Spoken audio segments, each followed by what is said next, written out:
চলে আসলাম বন্ধুরা আরেকটা নতুন রেসিপি নিয়ে। নমস্কার, আমি সঙ্গীতা। গীতাটিকা ব্লগ চ্যানেলে তোমাদের সবাইকে স্বাগত জানাই। আজকে আমি রান্না করব ছোট ছোট পার্শে মাছ। ছোট ছোট পার্শে মাছ কিভাবে এই গরমে পাতলা ঝোল কিভাবে রান্না আমি করি আলু কাঁচকলা দিয়ে, সেটাই তোমাদের কাছে আমি শেয়ার করব। গরমে দুপুরে এরকম হালকা পালকা মাছের ঝোল খেতে সবারই খুবই ভালো লাগে। তো চলো রান্নাটা শুরু করে নিই। তো প্রথমেই দেখো ছোট ছোট পার্শে মাছ নিয়ে আসা হয়েছে।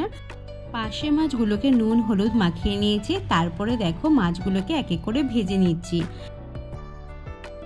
মাছগুলোকে একদম কড়া কড়া করে ভাজবো না। আর দেখো মাছগুলো আমার ভাজাও হয়ে গেছে। তো এক এক করে মাছগুলোকে এবার তুলে নিচ্ছি।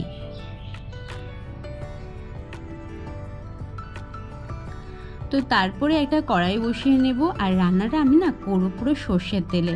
তো দেখো আমি সর্ষের তেল দিয়ে নিয়েছি আর দিয়ে নিয়েছি কালো জিরে ফোড়ন।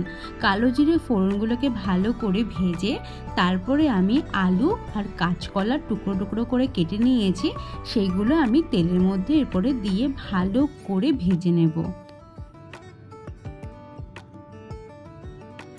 গরমে দুপুরবেলায় এরকম হালকা পালকা রান্না খেতে শরীরের পক্ষে খুবই ভালো। তো দেখো আমি ভালো করে ভাজছি। আর এইদিকে আমি দিয়ে নিয়েছি টমেটো আর কাঁচা লঙ্কা। টমেটো আর কাঁচা লঙ্কাগুলোকে আলু আর কাঁচকলার সাথে ভালো করে এবার আমি নেড়ে চেড়ে ভেজে নেব।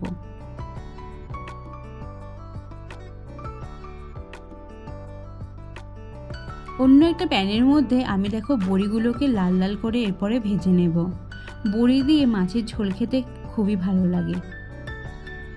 বড়িগুলো আমার ভাজা হয়ে গেছে, এবার আমি তুলে নেব।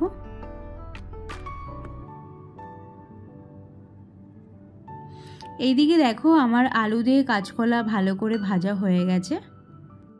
এরপরে আমি এক এক করে হলুদ নুন দিয়ে নেব।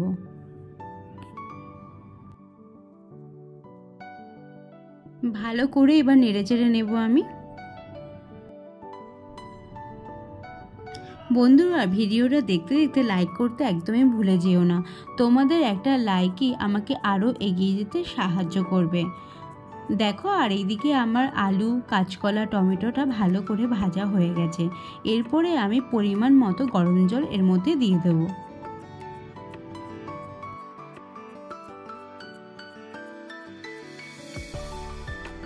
মাছের ঝোলটা আমি একটু ঝোল ঝোল তৈরি করব। এরপরে আমি গোটা কাঁচা লঙ্কা দিয়ে দেব। এরপরে আমি লো মিডিয়াম আঁচ দিয়ে ঝোলটা ভালো করে ফুটিয়ে নেব। এরপর অপর একটা প্যানের মধ্যে আমি এখানে জিরে ফোড়ন আর একটু রাঁধুনি ফোড়ন দিয়ে নেব। জিরে আর রাঁধুনিটা ভালো করে ভাজা হয়ে গেলে আমি একটা বাটিতে তুলে নেব।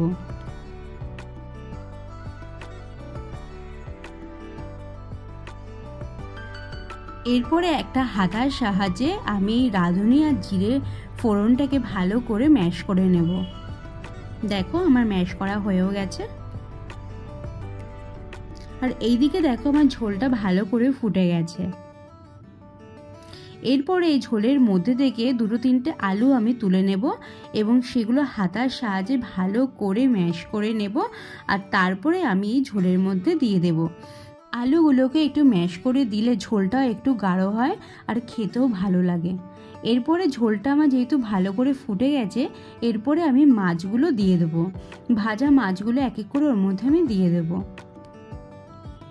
এরপরে ঝোলটা আমি হাই আঁচে দিয়ে ভালো করে আরেকটু ফুটিয়ে নেব। 2-3 মিনিট ধরে আমি ঝোলটা একটু ফুটিয়ে নেব।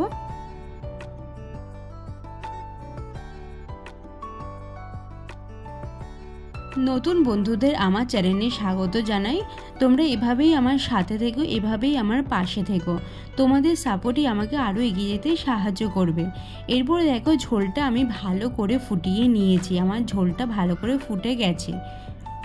এরপরে যে আমি ফোড়নের মশলাটা তুলে রেখেছিলাম, সেই ফোড়নের মশলাটা আমি এর মধ্যে দিয়ে দেবো।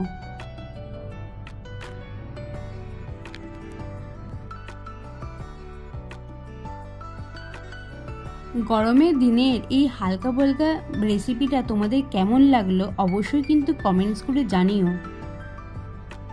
তো আমার তৈরি হয়ে গেল বড়ি দিয়ে, আলু দিয়ে, কাঁচকলা দিয়ে ছোট পার্শে মাছের পাতলা ঝোল।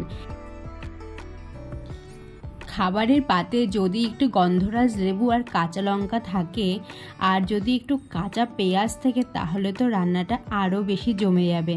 তো ট্রাই করে দেখতে পারো, কেমন লাগলো অবশ্যই আজকে রান্নাটা কমেন্টস করে জানিও। যদি ভালো লেগে থাকে লাইক কমেন্টস অবশ্যই করো। ভালো থেকো বন্ধুরা, আজকের ভিডিওটা এখানেই শেষ করলাম, টাটা।